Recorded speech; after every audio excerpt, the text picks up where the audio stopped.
Baie welkom en elkeen hier vanmôre.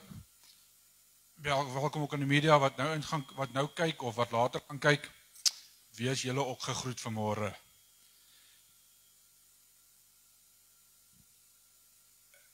Ek sit donderdag nog, Vrydag nog, sit ek en dink, waaroor kan ek nou ietsie praat vanmôre? En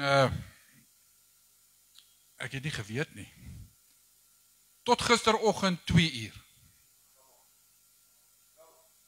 Toe ek daar by my agtervenster uitkyk en ek sien vir onverwagte gas daar in die yard. En nou staan ek so en kyk.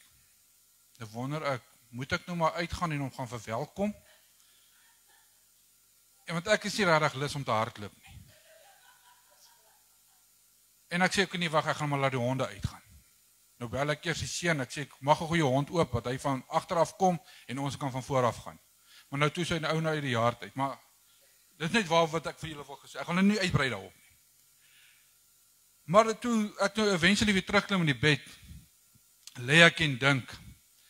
En dis wat die Here ons op snaakse maniere vir ons 'n dingetjie gee. Want ek lê en dink, soos daai man nou, kyk ons het hom nie gehoor nie. Kyk, ek gaan nie gou vir julle verduidelik. Toe ek nou uitkyk daar by die deur, by die venster. Nou is hy by die buitekamer besig. Maar nou is hy ook nie hard nie, hy loop so. Nou eintlik het ek amper begin lag, want die stupid ding weet nie ek staan van my kyk nie.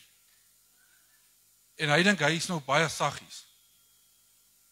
En nou is hy by die venster besig, want hy kry nie die kamertjie se deur oop nie. Nou is hy by die venster besig met die flitsie, maar hy kom ook nie daar reg nie. Nou kom hy na die huisekant toe waar 'n koeler en goed daar buite kan staan, maar nou loop hy ook so. Nou staan ek vir hom en kyk so by die venster. Nou weet jy. Okay, eventually gaan bel ek nou en ek maak die deur en goed oop, maar ek gaan lê nou in die bed. En dis waar dit by my opkom. Dis wat die Satan ook doen in ons lewens. Hy kom so stilletjies. Jy weet dit nie. Jy kom dit nie agter nie. En 99 uit 100 keer is dit te laat as jy dit agterkom in elk geval. Maar ons het daarmee iets uit die skrif uit wat ons kan. Deuteronomium 31 vers 9.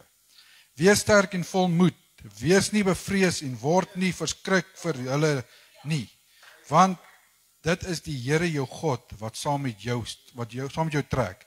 Hy sal jou nie begewe of verlaat nie. Hang aan daai woord. En die Satan kan maar kom. Ons het 'n sterker krag binne in ons. Amen.